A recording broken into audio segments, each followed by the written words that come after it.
What's going on, everybody? Good evening and welcome to the Instagram Collectors interview series. This is episode 4. I'm here with a super collector of one of the top rookies from the 2020-21 class. Really excited to talk to him and hear about what it's like collecting one of the most popular players in the league, let alone one of the most popular, still relevant rookies since the Cup came out.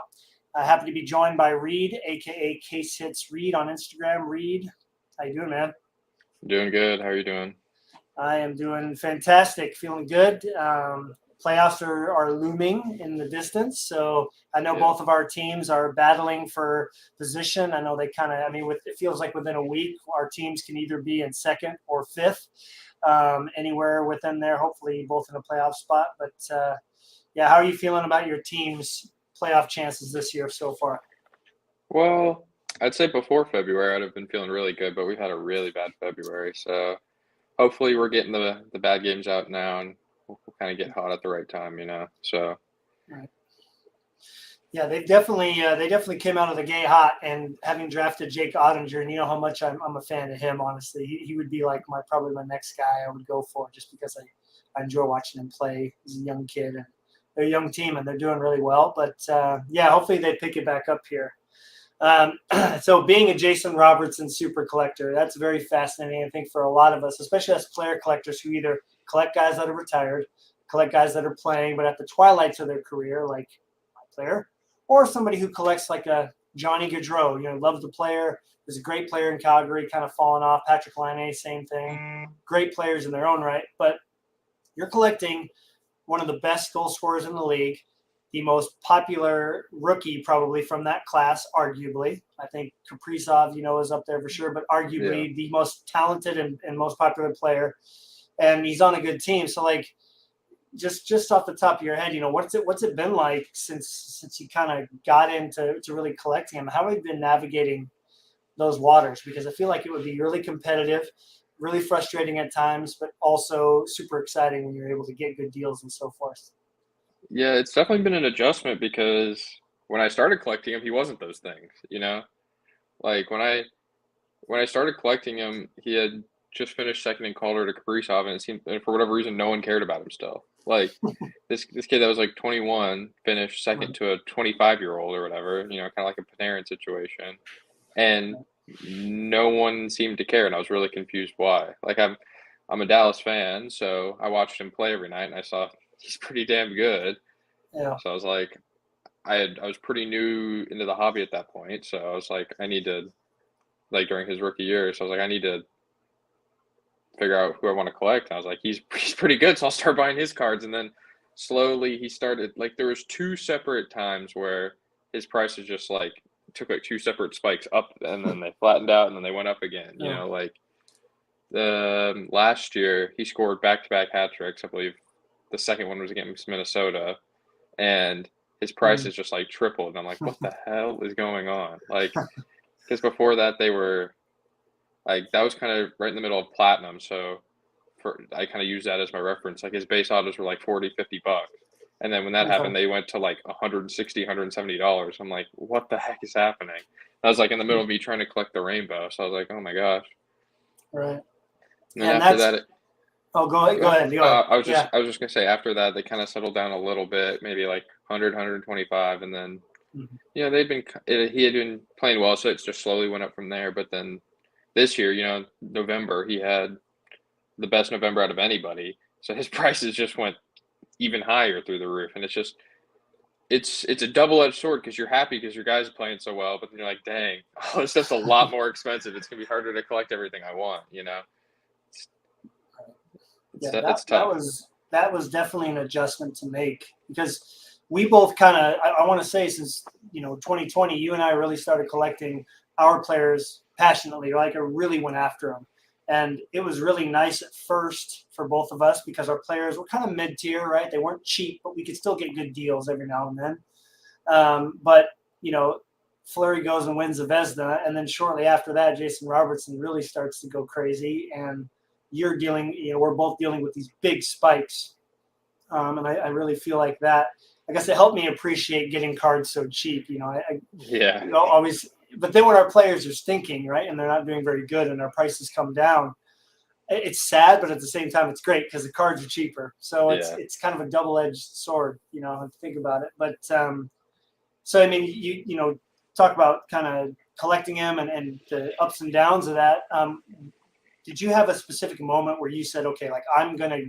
Are you at the point right now where you want to get anything and everything, or because as prices have gone up, have you narrowed your focus a bit? Because let's be honest, you and we can't afford everything. I think we've Yeah. established that as middle class people, we're not going to just buy every single card we want, so we have to be a little more picky. But when did you make that decision? I don't know if there was like a specific moment per se, but I think Yeah. there was definitely a time where like it was. I think there was probably a few moments I thought about it, but definitely probably early this year when his stuff started going like really crazy, when his future watches went from like 250 to like $700 at one point.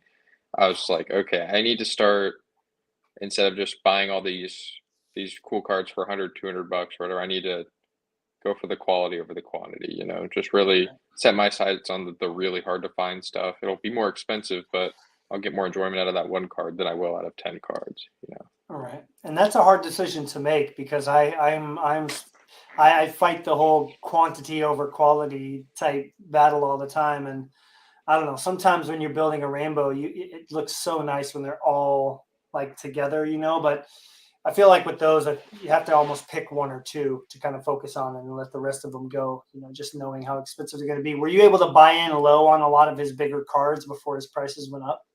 A decent few, like especially platinum, like pretty much all those cards I got for way like probably at least half of what they're worth now. Like Okay, the the I mean the one of one golden treasures I got for less than the first cup RPA sale, you know, like that's that's amazing, dude. that's still probably that'll probably be my biggest deal forever. Like there's no way I'm gonna All beat right. that. Like I think it's personally top five card just because I think the superfractor design so iconic. The platinum is Mhm. becoming essentially the prism of hockey.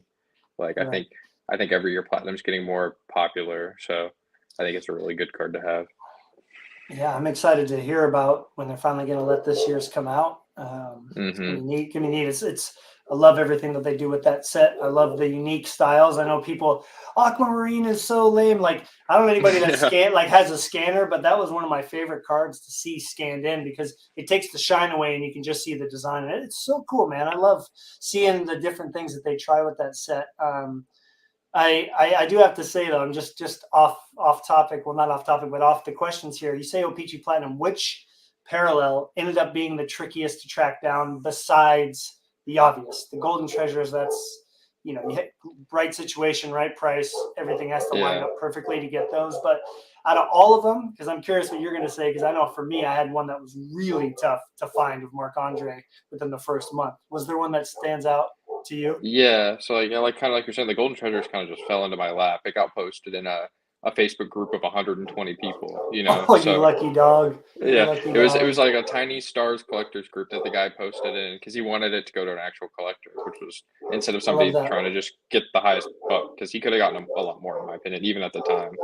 Right. But yeah, so the rainbow took me months, like probably 4 plus months, and the last one that I needed to get was the Emerald Surge. Like Emerald Surge was the hardest one for me to get. I was posting everywhere for that card. I was posting my rainbow with like with just like a decoy at the top with a written Emerald Surge 10 on it. And I finally posted on Reddit at one point and a guy's friend had one on EPAC and I was able to link up through him. I had already tried to message him on EPAC, but he didn't message me back. But the guy's friend got in contact with him, talked to him on Instagram for a while, and I eventually bought it off EPAC for at the time, even a pretty good steal, I'd have to say as well. Just looking. Okay. Nice. Now, and that's you're obviously putting together two rainbows, right? You're putting together the non-auto and then the auto. So it's pretty tricky. Did you end up getting? Are you still missing the non-auto golden treasures? Yeah, I never really committed to doing the non-auto rainbow. Okay. I got the Interesting. big three, so like the rest really aren't difficult to get. It's Well, just then, I yeah. will go and get those if I can get my hands on the non-auto golden Right. treasures. I saw it. Somebody had pulled it in a break on Facebook like the first week. I didn't even have the money to try to go for it at the time. So I just let it go, and I've never seen it since. So if Okay. it's meant to be, it'll show up one day. Right. Well, I found the tracks, the yellow tracks, to be particularly difficult to track down. Really?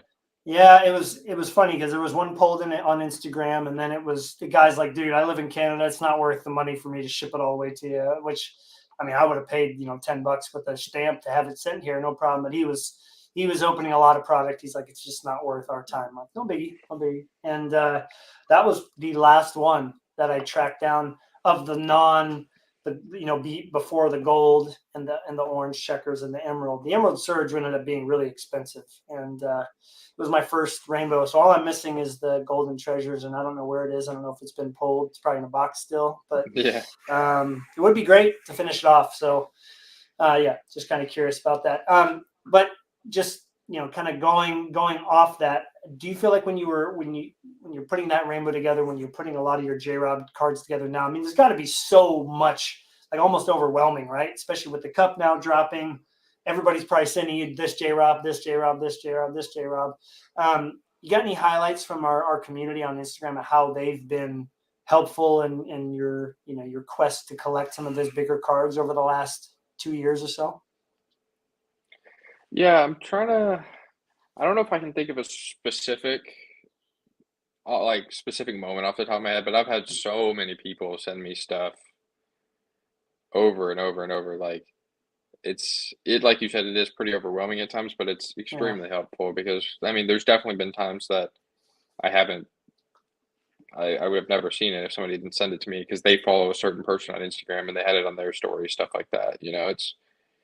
It's I'd say having Instagram or Facebook and all that kind of stuff. If you want to truly collect a player or a set or anything like that, you gotta have that stuff because Right. it helps so much having other people kind of having you in their mind and sending you stuff as well. Right. Yeah, kind of like give and take, right? When you're on social media, I think that's huge, and just building up a good reputation because you are in a unique position, and you're not collecting, an older set like Mitch. You're not collecting a guy about to retire like me. You're not collecting kind of a up and coming rookie like Tanner Jeannot, or who else is out there like either like a goalie, for instance.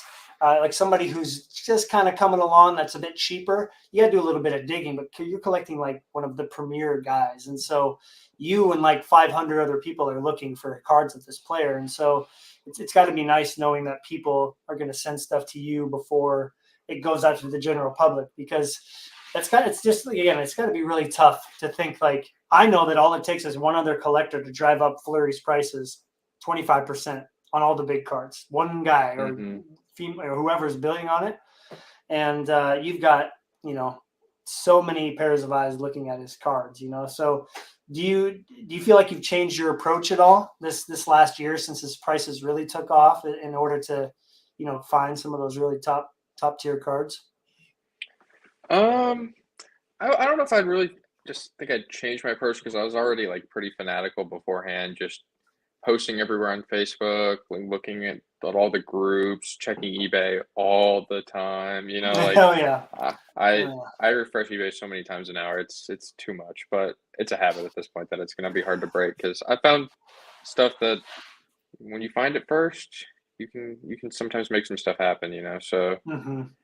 it's I wouldn't say I've changed how I've gone at it, but I sometimes get the feeling that I need to be even more fanatical at times because, like you said, there's more eyes on that stuff that I need to be Right. refreshing, like eBay more and stuff like that. Because I say somebody lists a really nice J-Rob for cheaper than I think it should be. I want to be the one that's able to bin that, like Right. stuff like that. Definitely seems like it's a more competitive landscape than collecting most players. I imagine Gretzky and like the guys that are in the top tier of all time are tough, but rookies just carry this extra prestige with them. And people, the people that are investment collectors, people who aren't necessarily fans of his, but just know that he's a good deal still, maybe will, Hmm. really be after that stuff. So I'm very fascinated at how you navigate those waters, because I know that's really got to be. Is it frustrating at times? You think like do you ever go look at completed listings and get yourself like, oh, how did I miss that or anything like that, or do you just focus on what you can get and if you lose it, you move on to the next one? Yeah, honestly, that sometimes the thing that frustrates me is when I see Canadians posting, "Hey, I just got back from this show," and they have like 15 fucking nice J-Rob cards, and it's just like I wish I could go to these Canadian shows that actually have hockey. You know, like that's why Yeah. I really want to go to the expo because I'll actually get to see hockey cards and definitely some Trevor, Yeah. just some big, Sorry, Trevor. yeah. Oh man, I'm with you, dude. I think we're lucky that we have people like Kelvin and Mitch and Alex and all those other people that go to these shows that are looking out for us because they could be looking out for anybody. And I think, again, that's why it's so important to have such a positive reputation amongst the collecting community. And you've done a pretty good job of that. I think just you can tell that you're collecting because you love collecting J-Rob. You're not collecting J-Rob because you want to make millions down the road. You're doing it because you love the player, and that's, I was told by somebody today, they said, I really like your interview series. And I said, well, would you mind telling me why specifically, just in case there's something we're missing? He goes, because you're talking to collectors of players and sets, not people who are trying to be, influencers or trying to make a quick buck, and I think that's got to be tough in your position because, like you said, look at what you bought that super for, or Golden Treasures for. Look at what it would go for now, especially if they go to the playoffs and make some noise. I mean, so it's nice to see that you're sticking with it because we started chatting. I think one of our first interactions in the group was when these prices were going nuts, and here you were. I remember you saying something along the lines of like, "Okay, guys, I don't know what I'm going to do because I can't just buy everything." So you kind of asked us like, what cards would you go for? Here's what I'm thinking. So it's really nice to see that, you've got some people out there going to bat for you. Cause again, it's gotta be, especially recently with the cup coming out, it's gotta be really overwhelming at times to try to decide where your funds are going to go because there's so many cool cards coming out at once. Right. Yeah, and it's especially tough with like kind of the cup coming out right now is there's all the like you said all these cool cards that come out and I just have to because he's so pricey some of his and unfortunately I feel as well because Kaprizov was a sticker it's in turn made Jason Robertson's prices even more expensive because now he's you could argue the top chase that's on card so I've noticed that I feel like some of these cards at least out of the gate shouldn't be as much as they are but there's always those people that get day one FOMO and pay these crazy prices. So I just have to remind myself I need to let some of these cards go because they're just gonna get cheaper. Like, right. It's really hard because like dang I want that card, but you gotta wait. And like for me right now, I have my sights set on one card because I know I would hate to not be able to have one of them because it's a lot shorter printed than the rest. Like for me right now, that's the monumental booklet patch because I think they're so cool with those gigantic patches. You and like 500 other people probably think that card's cool. That's tough, man. Like, but you guys got to be competitive with your offer too. But yeah, exactly. So it's like that's why I haven't really bought anything. I bought like one or two things, but I haven't really bought anything else because I need to be able to be competitive with that offer. So. Yeah, like I feel in a way I was bummed at first, but now when I reflect, I feel like I'm lucky he was kind of left out a lot of the subsets, and his shields aren't actually in the cup this year, his rookie shields. Oh wow! Do you have one in Ultimate though? Yeah, so he has the Ultimate. Long story, I know who has it. But I like how you said that. I know who has it. Like I've been there. We've all been there. Unfortunately, it's not a good actor in the community, but too bad. He doesn't. Upper Deck has a rule. At least I've been told Upper Deck has a rule where they don't put redemption one of ones in products, and a lot of his cards this year were redemption. So I'm pretty confident his shields are going to be an update in 21-22 Cup. Yeah, right. So it's a little bit of a silver lining because then I can just start putting a little away every month to be ready to have a real big offer when one of those surfaces in who knows 2 years or whenever the next cup's coming out. So I bet it's within the next 6 to 8 months. I think they're catching up big time. I mean, let's try to be positive when it comes to this. I definitely agree. Yeah. But I agree with you. It could be 3 years because I'm trying to speak positivity because I don't want to wait because certain somebody got basically left off the whole thing, which I knew was going to happen. Which I'm like, great, save money. Thanks, Upper Deck. Appreciate it. It's the opposite of you, where it's just like, which one do I take? So now that we're talking about the cup, I'm going to flip a couple of questions up here. So you talked about, yes, not much, a little bit, but you can go back and check that out after we're done here, Calvin. But let's talk about the cup. All right, this is a really hot topic right now. I'm sure there's been a million people have talked about it. So we don't have to talk about, the obvious, right? Let's get that out of the way. Kaprizov and Sorokin sticker autos. I have a question for you, being that you're really in on this. I'm sure you've talked to Mitch about it. And I really didn't have a chance to talk to him about it. I didn't want to bring it up too much because we were more on his sets. But why do you think those two players were not redemptions and instead were stickers? Why do you think they went that route? Yeah, so I've talked about this a lot with Devin, the shop owner of the shop I go and hang out with. And I think the only reasonable explanation is Upper Deck thinks they will either never sign again or they won't sign again for a long time. So they thought, why we can't put a redemption because it's never going to get filled, Oh, okay. So I think they were put between a rock and a hard place and had to do redemptions. Stickers, because so many people were like, well, they could have just done redemptions, but if they're never going to sign again, if they've indicated Upper Deck that they don't want to sign cards anymore, they can't make it a redemption. Right. Well, I can see them giving them tons of stickers, tons of sheets, because then if they got, 1,000 autographs to work with, they can spread the love and do some more shorter print stuff, like from, I almost said platinum, but those are all on card. So I do wonder if they just had a mass signing and they're going to make those stickers last for 2 years and then maybe go back and do some autographs later. But that's really interesting. My whole thought was that they were not available for so long and they had already had those stickers done. And so to get the product out in time, they went that route instead.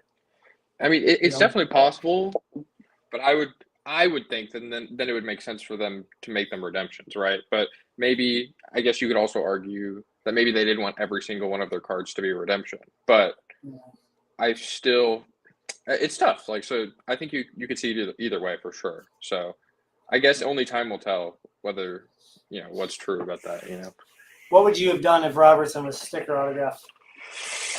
I'd be like, hey, I'm saving a whole bunch of money because his cards are going to be cheaper, and I'm probably not going to buy many of them because I would have been pretty disappointed. Yeah, I'm pretty happy. A lot of his cards are redemptions instead of stickers. So right. So all of his 249 RPAs and his gold RPA, those are all live. What ended up being redemptions for him? So the only things that are live, like you said, is 249s. He's out of 24s, and then his gold rookie base autos.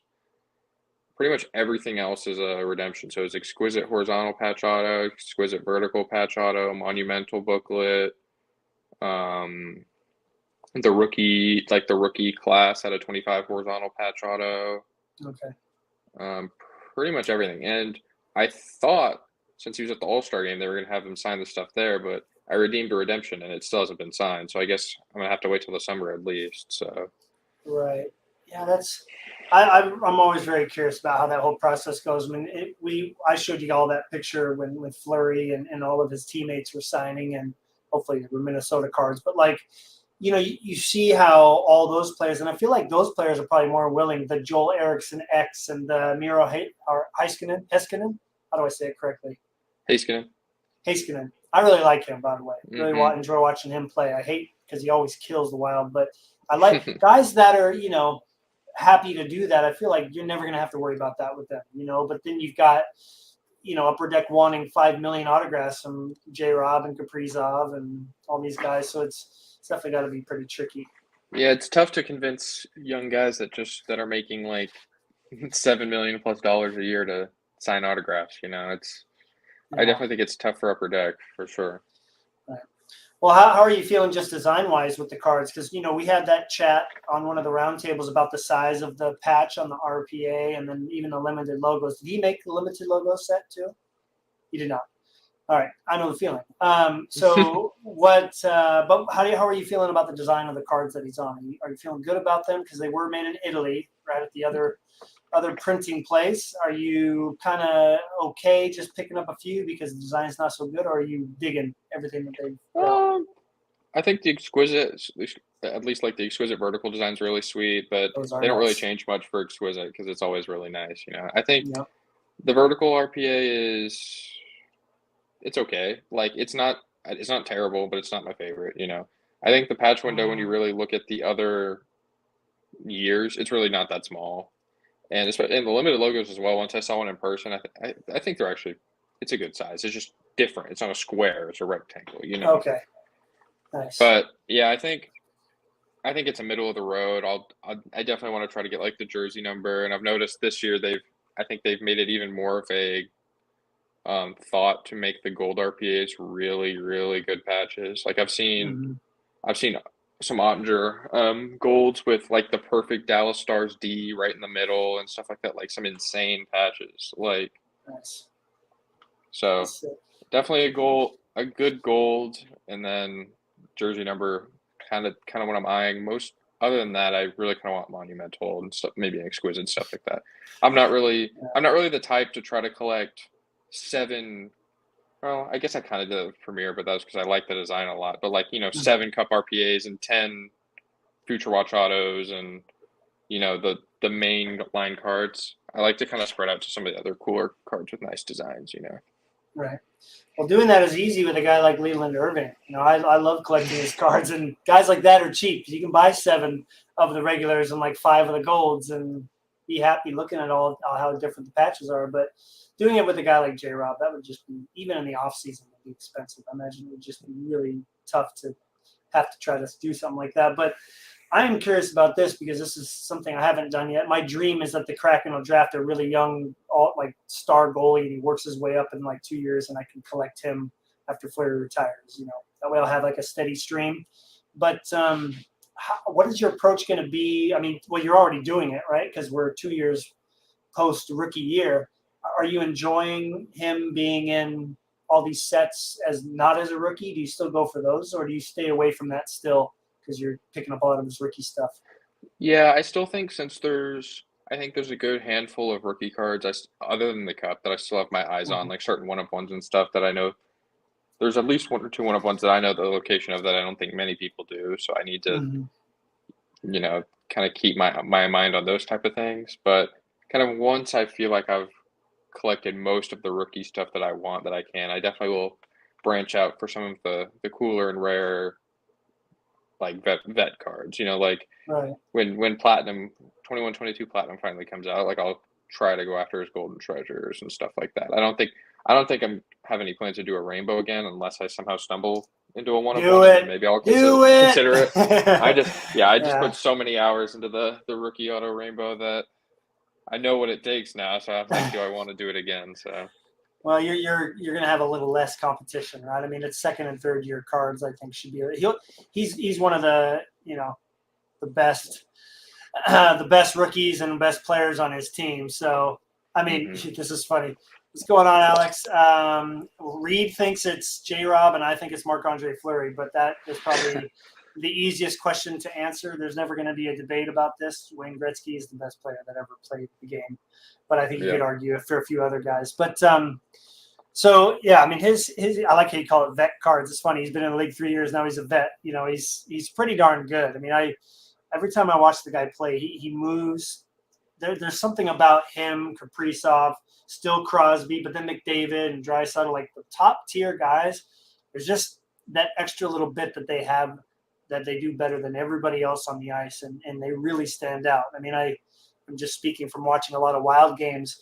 Man, watching Kaprizov that rookie year, I was like, this guy just has the it factor. And then I saw J. Rob, and I was like, he's got it too. Like he's not missing passes, he's not missing pucks wherever they're passed to him to get really good solid shots off. I mean, every time he comes down the ice and they're playing the Wild, I'm like, oh boy, here we go. Like, what's he gonna do? Because he's had Fleury's number sadly for a bit, so he's pretty impressive. What are a couple of your favorite things about watching him play on TV? I just say like he's not the best skater. Like Kaprizov, I think is an insane skater. Like he can generate speed from like almost nothing. Like It's pretty impressive, but I think his hockey IQ is just like off the charts. You know, he's always in the right spot. He just kind of knows where puck's gonna end up, and then his, his shot is just ridiculous. Like in the shootout, for example, all he does, he just skates up and then just snipes it into the corner he wants. He Are you doesn't do talking about any like Kaprizov or Robertson? Robertson. Like he doesn't Okay. deke at all. He just skates up and just puts it in the back of the net every time. Like I'm pretty sure he's like 80% from the shootout this year or something. It's ridiculous. Like We need to look this up. yeah, Let's check it out. like any shootout we have, he's a goal and then no one else scores. Like that's pretty much what happens in our shootouts most of the time. Yeah, I can't find it as fast as I'd like. His shooting percentage is 15.7%, which I don't know where that stacks up. But yeah, he gets the job done, man, for sure. I mean, let's just throw this question out here to you now. I mean, obviously you have some bias, but do you think? I mean, Kaprizov and Robertson are very different players, like you said, right? As we heard from Marc-Andre Fleury, Kaprizov has a very big butt, and he plays that way, kind of like Sid, he said. But Jarob's more of a lean skater, right? I don't know, who does he remind you of when you watch him play, like a veteran that sticks out? I don't know. That's a Because Trevor's got a comparison for you. I mean, Brad Richards was pretty damn good in the early 2000s. So Yeah, he was. I mean, yeah, I'm not sure because yeah, 'cause he's not like flashy almost at all. Like he kind of just skates and shoots. Like he really doesn't like. I feel like a lot of like the high school players are really like he has good hands, but like the high school players like Kaprizov and stuff have like these insane hands, you know, these small dekes and stuff. But Jared kind of just does the simple stuff, but really well, you know. Right. When I was watching him play, I always get nervous when he's around the net for rebounds because I always feel like he finds them, you know, he finds loose pucks and not only gets to them, but puts them in a spot where the goalie has no chance. You know, I mean, seeing the time with Fleury and he put it right over the glove. I mean, it was a beautiful for you goal. I mean, it just he just gets his reaction time and everything. It just seems like it's a little bit faster than everybody. But I mean, if you were going to build a team, would you take Robertson and Kaprizov? Because I feel like that would be a really tough choice depending on what style of play you were going for. You know? Yeah, I mean, if you want to just go like sheer points, like Kaprizov's put up more points. I would say I would personally pick Robertson just because he's younger. You know, you got a little few more of the prime years under the belt. Where Kaprizov unfortunately was in the KHL for some of those earlier years. What was he doing there for so long? Jeez. Right. It's like if they're the same age, I would probably have to say Kaprizov just because I think he's an incredible skater. He's I mean any team would love to have him, you know. But I think just because Jarob's a few years younger, I'd take him just because you're getting a few more years of that prime, you know. Where do you I wasn't gonna say this. Like where do you see their hobby values? Are they pretty even right now? Like where are both of their RPAs from the cup? Right? Is Kaprizov higher? No, yeah, Kaprizov's definitely higher because he's a 99. I think they're also a little harder to compare because of the sticker does hurt the value. But like if you look at something like a Future Watch Auto, like I think Kaprizov's still like 12, 1300, somewhere in there, and J Rob's like 657. So it's wasn't he close to a K when the prices were? Yeah, at the top there, definitely around there.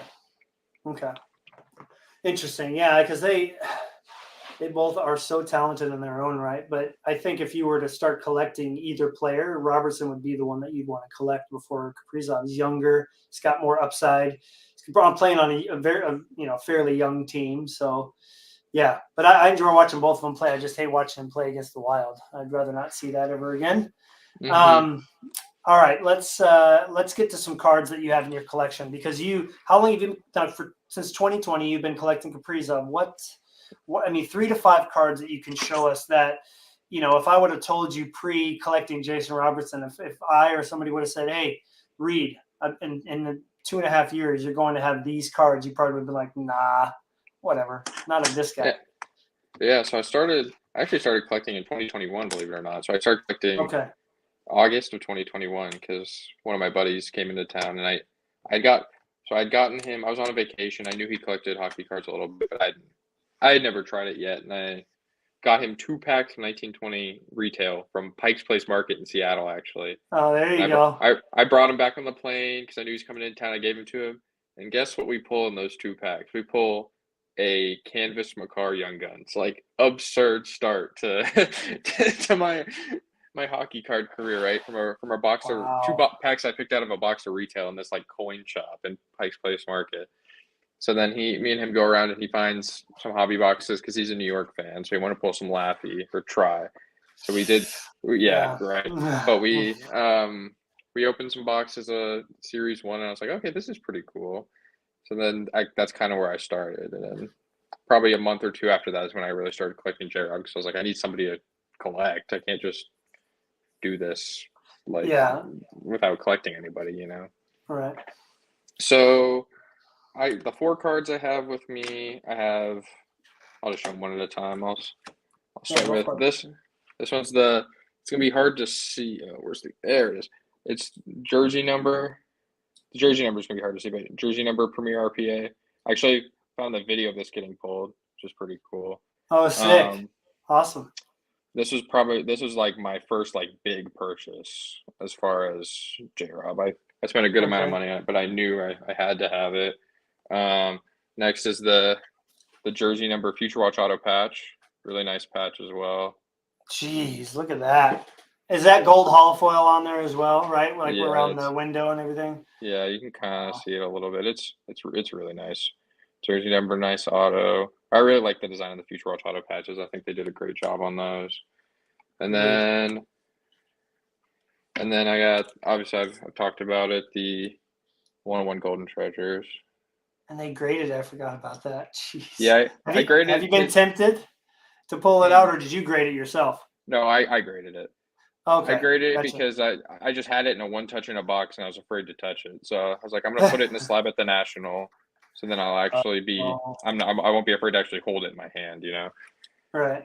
And then I got the whole rainbow graded for uniformity's sake, and I got a bunch of 10s, so that was cool. Oh, sick. And then the last card, this is to me one of like if you're gonna collect a player, this is you almost gotta have this, and it's the high gloss Young Gun. So I got this. This popped up on eBay on Christmas Day, and I was like, "Fuck, I got to spend a lot of money today." So yeah. Were you? And how did you manage that? Because I'm assuming you didn't just have, unless you save up money really well, you didn't just have that much sitting around to spend at one time. Did you have to move some stuff, some lower end stuff? Yeah, actually. So I had 2. Well, one thing I want to point out, I like this one. It's 2 out of 10, so it's the closest you can get to a jersey number because it's 2-1 right there next to each other. That is a Kelvin jersey number card right there, Mr. 3x10 guy. I love it. Yeah. But I pretty much had the money at the time, but I didn't want to, drain the spending money to zero. So I actually had 2 black Future Watch autos because I just loved the design. And I instantly started shopping one to try to move it. I ended up making a as well when I moved it, and I sold one of those and then bought the high gloss because what I paid on top of the Future Watch auto, I was like, if I would have traded that Future Watch auto plus the cash I put on top for a high gloss, I would have done it all day. That's kind of the way I looked at it in a way, Yeah, especially knowing you had 2. That's right. I do remember you mentioning that you were going to be able to move that, and that helps in this case. That you were able to buy in low on a couple of those things and then turn that around and get yourself a high gloss, pretty much at the peak, almost at the peak of its prices. I mean, if it would have come up now, you probably would have got a little bit cheaper, but that's how it goes. So yeah, no big deal there. Those are some incredible cards too, man. I think I remember the high gloss well, but just seeing the variety of the what word am I looking for here? Like just the stature of cards that you've been able to grab since 2021. I mean, it's really impressive, and again, it can't happen without having all those community connections on Instagram and Facebook and all these other places. What do you enjoy the most about being on Instagram and having your collection posted there and all the other things that come with it? It's kind of like, I would say it's the same thing I enjoy the most about the hobby, and that's just like the relationships you make and the people you meet. Like, I like the cards are cool, but the people I've met, the friendships I made, that's the stuff that I've really enjoyed the most. So, like you, like all the other guys in the group chats and stuff, and just the friends I've made at the shop. Like, I've made some like what I think are hopefully lifelong friends, and it's really cool that it just started as like, oh, this guy, I like this player, these cards are cool. Now it's like I've made like friendships and stuff like that from it. It's pretty neat. I feel like without the friendships and connections, I don't even know if it would be much fun to do what we're doing. I say it almost every time I do one of these, how important the community is. And I know life gets busy and, crap happens and, family members pass or other tough things, health things come up. But I think if we keep that as like the focus of what we're doing, man, it makes everything so much more satisfying. When you get a card like the high gloss, you had so many people that were stoked for you. And then on the other side, somebody else like Mitch gets a really cool card and you're like reciprocating that excitement, So yeah, awesome. I'm glad you're enjoying it, and I'm really looking forward to seeing how your vet now cards. And I hope in my O-Pee-Chee box I pull a J-Rob, one of those O-Pee-Chee, what are they, premieres out of 99 or 100. Those look incredible, man. They look so nice. So that would be nice if that happened. Of course, Mitch pulled the Flurry out of his cup box. I thought that was hilarious. Yeah, the Just Flurry wish you'd have dry. yeah, I wish he'd have pulled the 101. That would have been sick. All right, so we kind of talked about like how you're collecting J-Rob now. I mean, what is your plan from here on out now that the last rookie release, believe it or not, came out? Right. What is the plan moving forward now? Do you have like maybe 2 or 3 goals that you have set to try to accomplish this year and beyond that? Yeah, so well, I think technically there will be one more rookie release. 21-22 Ice, I believe, comes with one pack of 2021 Ah, Ice. I don't even know if we're ever going to see that release. I pretended that the ice doesn't exist anymore. Yeah, I Yeah, hope it does because I love the Ice Premieres patches, yeah. but what we will But the see out of with 99, the out of 99 base rookie, hopefully he's a 99. You got to get it if he is, regardless of what he is. Honestly, they're so cool, yeah. so cool. Yeah, so other than that, like Ice Premieres patch and some of those other Ice cards would be cool. And Mm-hmm. really just some other than the cup, just like some big one of ones that I kind of want to be able to circle back for and make legitimate pitches on. There's one that I'm gonna keep a secret Good, that I know good. that I know where it is and what it is, but right now Good. he doesn't want to sell it, so the only number I could get out of him was an absurdly high number because Yeah, he said he doesn't need the money, so he doesn't want to sell. I'm like, okay, so that I'm just laying in wait whenever he actually wants money, and I'll give him right. some money for it, So yeah, there's a few cards like that where I really want to be able to get in the next year or two. Okay. Um, so are there any releases that are coming out besides that have got you excited? Any 22-23 releases, 21-22? We got Allure coming out. I don't know if you've taken a look at that checklist. Obviously, O-Pee-Chee just Hmm. dropped today. I think following will be Series 2. Did he make it into Series 1 Upper Deck? I don't think he Hmm. did he? Oh, he Yeah, did. yeah. Okay. All right. So For do you go twenty-two, after 23, like yeah. he did? Okay. Do you go after any of the like the high gloss from that or anything of that Yeah, nature, like or do you? I think Yeah. at like the right price, definitely interested. Like I know he had the high gloss from 22-23 that he had pulled, and we'd kind of Okay. chatted about price, but I think some other comps were kind of at a number where I didn't think it was realistic. So I think Okay. we might circle back at some point. There's the from 21-22. I thought the Shesterkin Robertson checklist was actually really cool because they were both really cool players. There's a few of Yeah. those high gloss checklists that kind of I've made offers on, but two of them have gone for more than I'm willing to pay. So like I think Right. especially like I'm willing sometimes to overpay on some of the rookie stuff because I really want it, but I'm a Right. lot I'm a lot more conservative when buying some of the second and third year stuff. As far Okay. as sets that are coming out, I'm really excited about 21-22 Platinum because I love Platinum, and Jake Ottinger should have auto updates. He should because he didn't have autos in 2021 Platinum. Okay. And some really bad players get updates. So I'm assuming he'll get auto updates. Funny. Yeah, that would be nice if he did. Yeah, he's definitely somebody that I've enjoyed just looking. Almost bought one of his ultimate autos, but it ended up going beyond the price. I mean, he's like not even a PC guy yet, so I Hmm. can't really go spend. Like this. I think I sent you this picture. I mean, something like that Yeah. is really fun because Fleury doesn't have one. It's out of 100. It was like $8. I mean, like cards like that are fun, but he's still kind of pricey. But yeah, that would be neat to see. And just there's that one parallel that they're dropping this year. It's like was it like some volcanic looking card or whatever, like Yeah. molten Magma, I lava. think. Yeah, just I like that they do stuff like that, man. I never get Hmm. tired of that. But Well, cool. Well, I look forward to seeing that. I've just asked some of these questions too, not only for people who maybe want to collect a big rookie.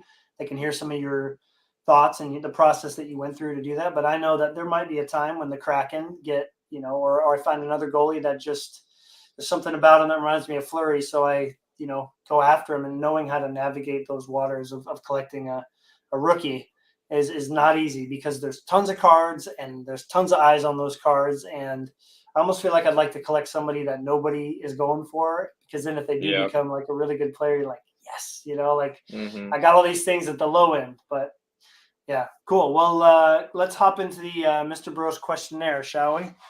I don't know if you had a chance to watch the other 3 episodes, but I don't ever send these questions to the people that are on here, just so it's more spur of the moment rather than the rest that I sent you. All right, Yeah. first question off the board here is, out of all the cards that Upper Deck puts out, what is your favorite type of card from them?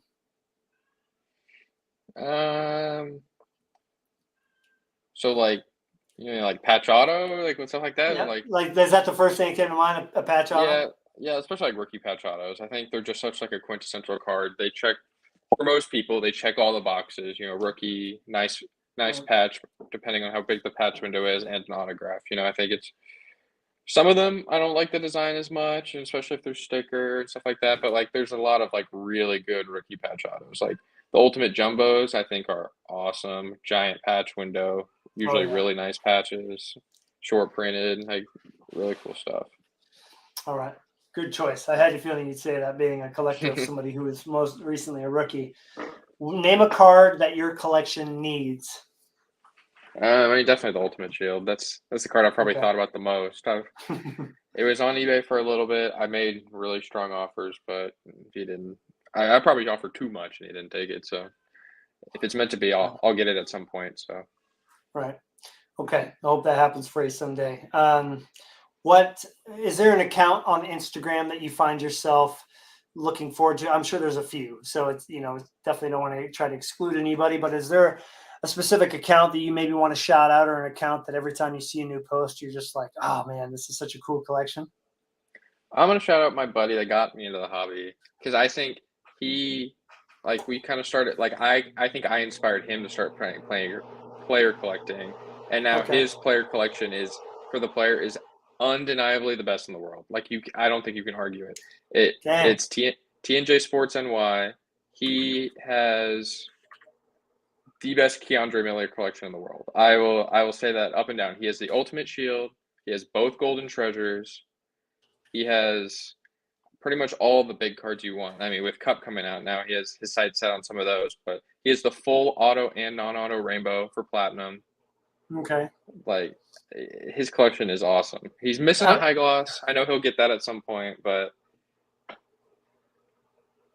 Is this the guy who posted on Facebook recently, like with all of it, like this, like his whole wall full of Keandre Miller? yeah, That's impressive. Look at yeah. Like, there's this. the Ultimate Shield. We both have those Spectrum 101s, which are really sweet. Yeah. Wow. Yeah, Look like at that, man. yeah, I don't know if he's put up a picture of the full rainbow. I think he's kind of been lacking a little bit, but yeah, he has the full auto and non-auto rainbow, which is pretty unreal. And you just got him into collecting how long ago? No, so he got me into collecting. So Oh, he's he the got you. one, Okay. but I got him into player collecting, I'd say. Like, Okay, gotcha. before I started collecting J-Rob, he was just kind of collecting Ranger stuff, getting like a Shesterkin patch auto there and like a Panarin auto there. But then when I started collecting J-Rob, he's like, I should probably pick a player and just go for it, and Right. he's had some really fortunate moments where he's been able to get some really, really cool cards, so it's pretty cool watching his collection go, like, get to the level it is now. He's had to slow down a little bit because he bought a house, and money becomes a lot tighter when you buy a house, but I think he's trying to make it work as much as he can, and I think even now he has 3 of Keandre Miller's best one-of-one rookies that exist. He has the Ultimate Shield, and then Golden Treasures auto 10-10 next to it. Like, it's pretty crazy. Yeah, that's Yeah, awesome. we got both of our Golden Treasures graded at the National. That was a pretty cool moment. It was really sweet. Man. Awesome. Great. Glad you got a chance to shout that out. I Yeah, I enjoy seeing passionate player collectors. I'll look at those accounts all day. Not that I don't like the others, but I have an extra amount of appreciation for guys like you and him that Right. really just love the player and therefore want to collect their cards regardless of the value. So Mm-hmm. awesome. All right, this one is always a little sad, but I like this because it's interesting to hear how people feel looking back. But what card do you miss the most that you used to have? That's tough because like once it goes in, it doesn't really go out. There's very few Yeah. that I've let leave. Yep. So I'm trying to think. I mean, maybe the second Future Watch Black, just because kind of like I just said, I'm kind of once I get something, I don't like letting it go, and that's one of the big ones Right. I've let go. And I thought it was pretty cool that I had two of them because I don't really know many people that have two Future Watch Blacks of any player. Is there a print So, run on those? Is there an estimated print run? Is it 10 um, maybe? I think estimated it's like 5 to 8. I think personally Okay. of J-Rob, I've seen like 7 or 8 of them. Okay. So I'd say it's probably probably around 10. around 10. Okay. Because I was kind of asking about the clear cut exclusives. I mean, I've seen two of the flurries from last year and then one of the other ones from this year, which are both in a box in there or in the display case. And I haven't seen others, but that doesn't mean there's not more than five. But honestly, I think it would be 5 to 7. So Yeah, I I think think that that's makes the it pretty exact strong. range for the clear cut exclusives, like 5 to Okay. 7 range. Yeah. Perfect. How do you spend time enjoying your collection? I think most of it's just kind of through posting my stuff to Instagram, trying to make the pictures look nice, Sure. interacting with people on Instagram, stuff like that. Looking for cards to add to the collection. I think like the chase is half the fun. Once you get the card, you're like, cool, okay, now where's the next one? Like Yeah. sometimes it's like I wish I Yeah. could maybe enjoy them even a little more once I have them. I mean, I still do, but you know what I mean. The chase is the most exciting part of this whole thing. Yeah, we don't have big want lists for no reason, but it is a big goal of mine to find time to enjoy the collection. And I've talked about it a lot. That's why I have a website why I'm building another one because the other one's going to be gone. But it's nice to just go through there, just like your Instagram account. If you have a computer and just scroll through, it's Yeah, like, oh man, those are sweet. yeah. So yeah, definitely. Yeah, I can definitely agree with that. What's a piece of advice you'd give? And I'm going to make this a little more specific for you. What is a piece of advice you would give to either a young collector or just a new collector that's coming into the hobby right now that wants to collect a big time rookie?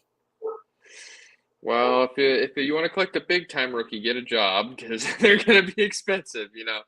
Um, I'd say just you can get cool cards at any budget, even at the big time rookies. There's cards that if you say you don't have the biggest budget, but you want to collect J Rob or a big time rookie or something like that, find the cards you think are aesthetically pleasing, that are really cool looking cards, that you think the design is really nice, that maybe the hype of the hobby doesn't hold in high regard, but the card is still a nice looking card. Like I don't have it on me; it's on my account, but like the the rainbow foil board tall boy from OPG, it's a So super sick nice. looking card, but it's really not expensive. Like Right. there's, but it's a great design because you want cards, at least personally, that look good rather than like that's why I collected so many of the Premier RPAs because I thought it was one of the best like patch auto card designs I'd ever seen. I just thought it was perfectly put together. Yeah.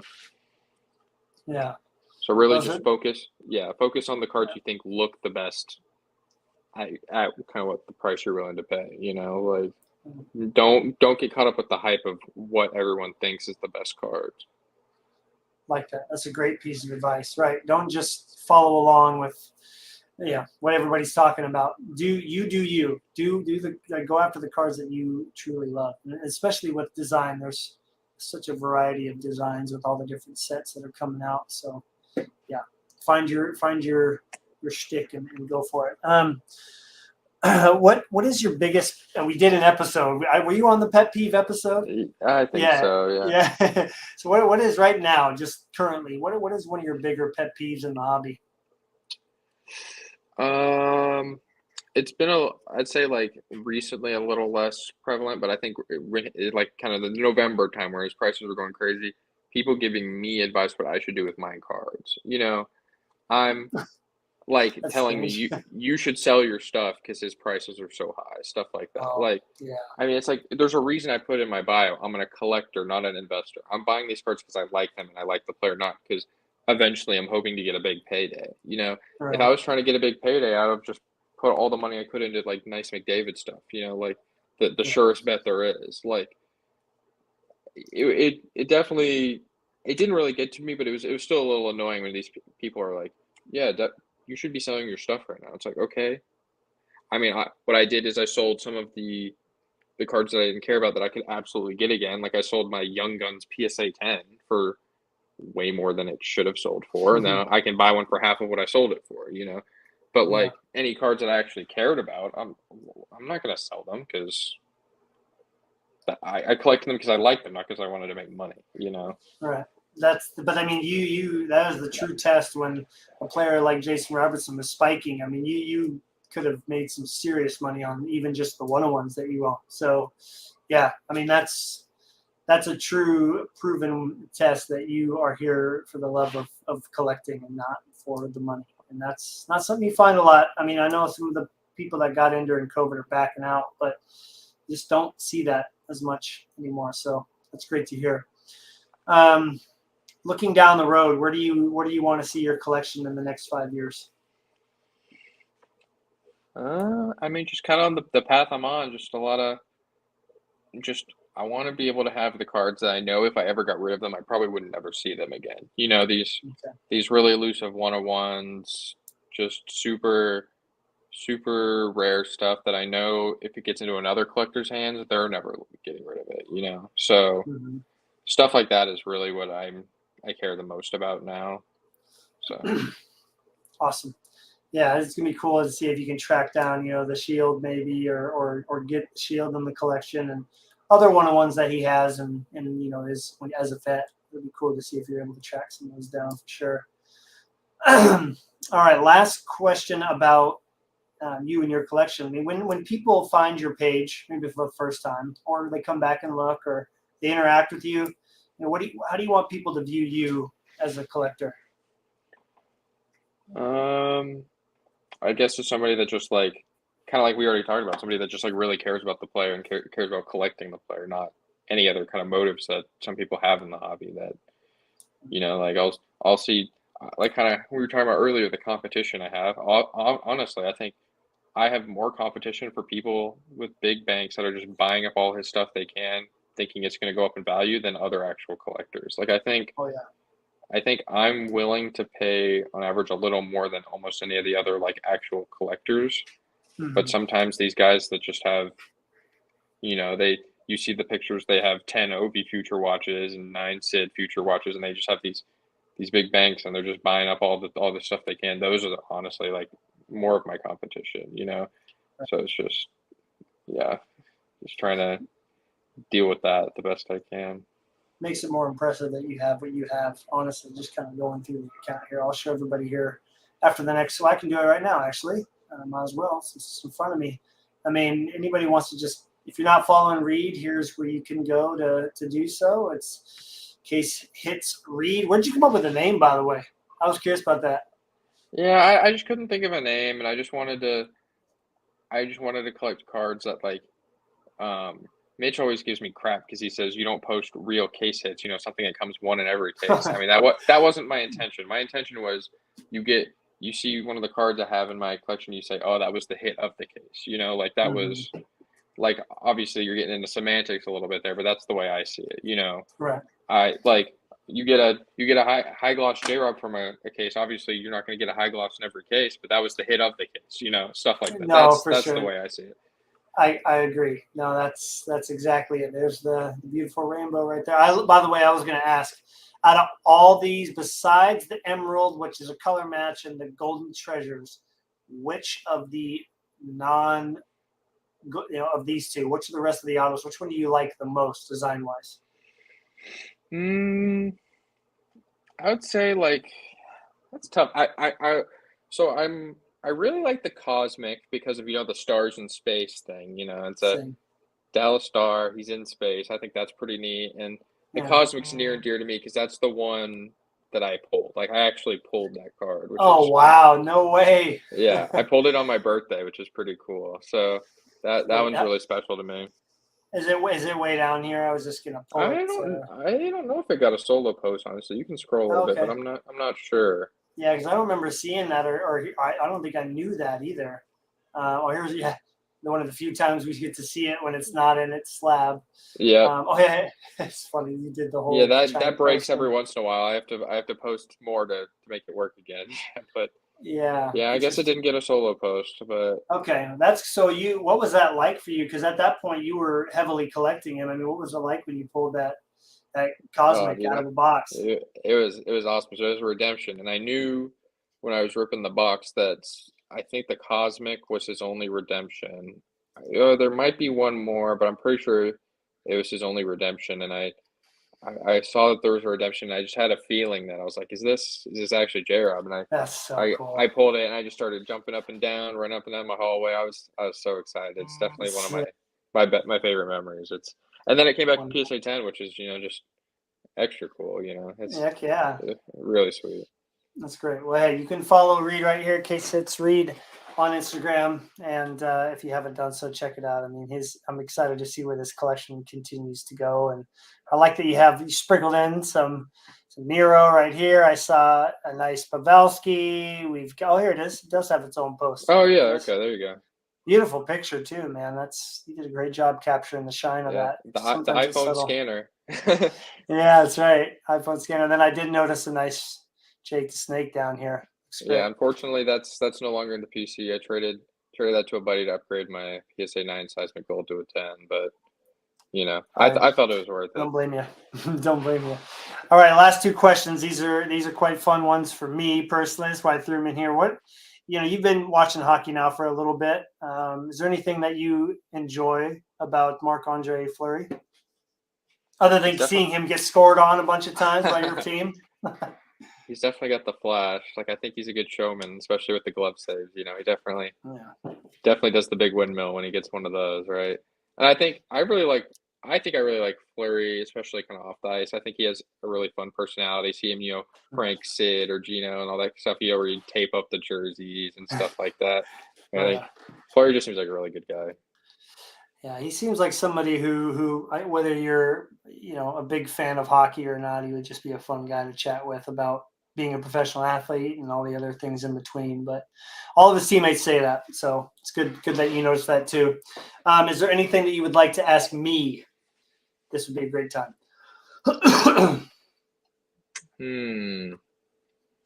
If you had to pick, say 21-22 Cup, if you had to pick one, if Flurry could only be in one subset, what subset would you pick? Limited logos, yeah. Yeah. That's especially knowing it's going to be a Blackhawks card. Having a Blackhawks limited logo, hopefully they put him in the black mask with the feathers Mhm. on it, and having it just be a nice headdress. Yeah, knowing he won That'd his be sweet. 500th game with that team, I would be okay buying that. So limited logos, yeah. I mean, I'll throw Yeah. that back to you. If J-Rob gets in one set, would you say limited logos as well for next year's Cup?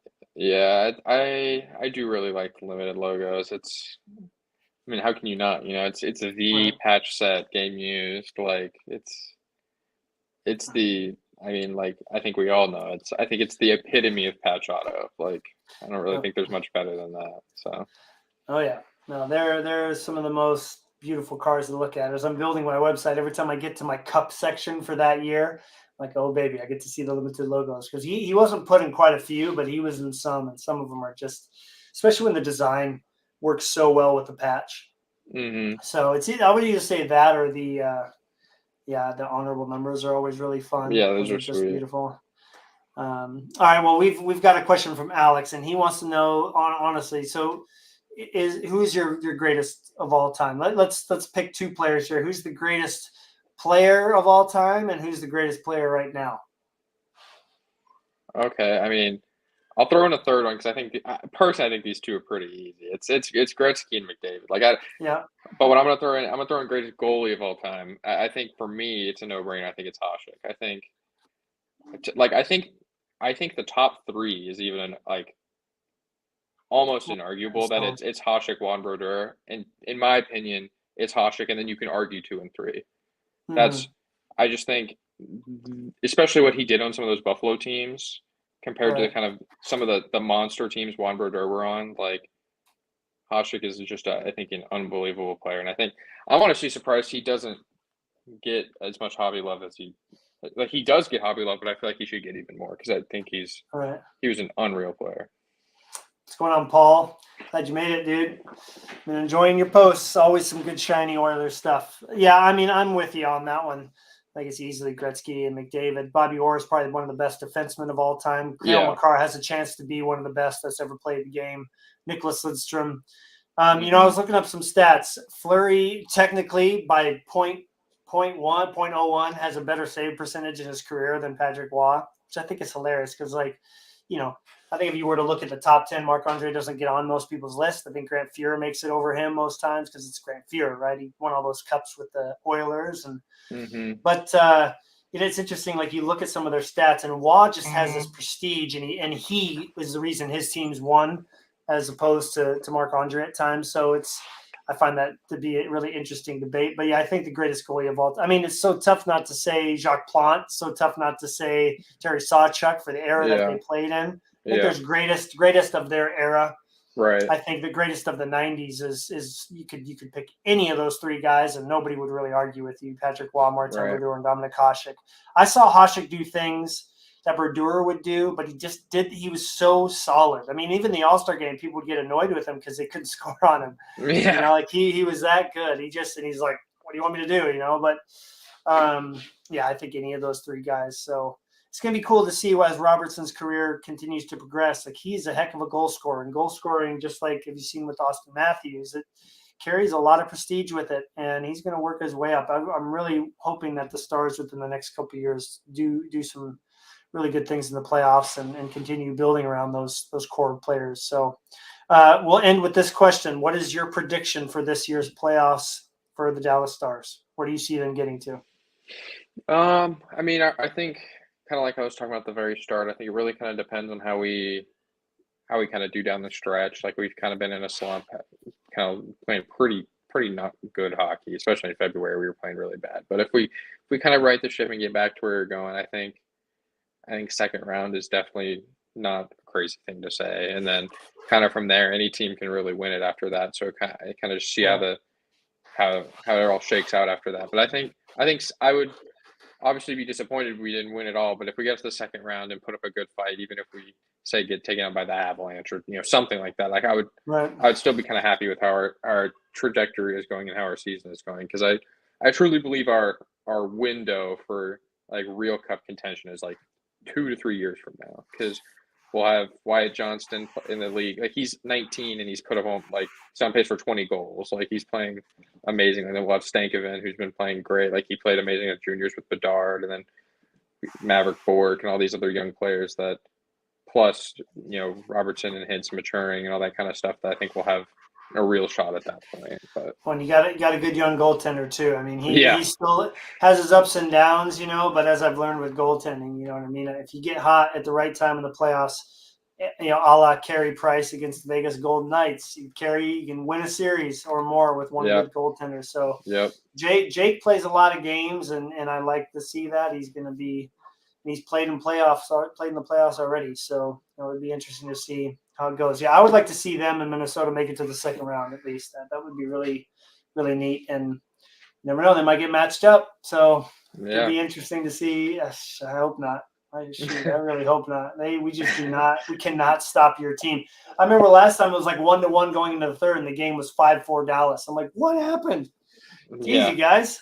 But anywho, well, cool. Well, Reid, I appreciate your time on here, man. You got an amazing collection. I've really enjoyed our interactions. I appreciate the passionate player collector. Very similar to myself in that we get hyped up for really good looking cards, whether they're $5 or $500. So I wish you the best of luck with tracking down some of those big cards. And here's to O-Pee-Chee Platinum, hopefully coming out next month, so we can get after those cards. That'll be fun. Yeah, you as well. You're always on the hunt for those nice flurries. So, what's it? Is 0910 Foundations? Is that the big one right now? No, it's the 0910 Emblems of Endorsement. That's my last big Penguins Cup card I have left to get. Other than that, it's all the gold autos out of 12 and stuff. Those don't really count. But my last auto patch card is the Emblems of Endorsement out of 15. So Hope I can track it down sooner than later. Yeah. Cool. All right. Well, thanks everybody for hanging out. We appreciate it, and we'll catch you on Saturday. I'm going to have Russian Rocket Collector on here. He's going to be really fun to listen to. He's a big beret collector. Obviously, his prices are crazy, but some beautiful 90s cards, and looking forward to have him on here. So, yep, we'll see you then, and have a good night, everyone. Take care. All right. Thanks for having me. Yep.